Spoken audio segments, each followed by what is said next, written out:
ஒழுங்காயிருந்த மனிதன் மனதில் குழப்பம் ஏதும் இல்லை.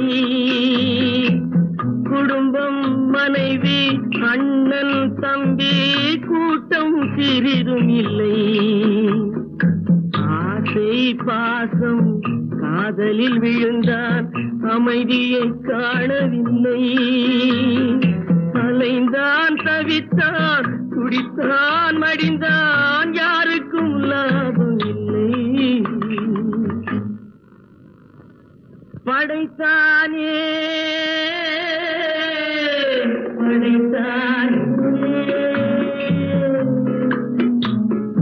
மனிதனை ஆண்டவன் படைத்தானே.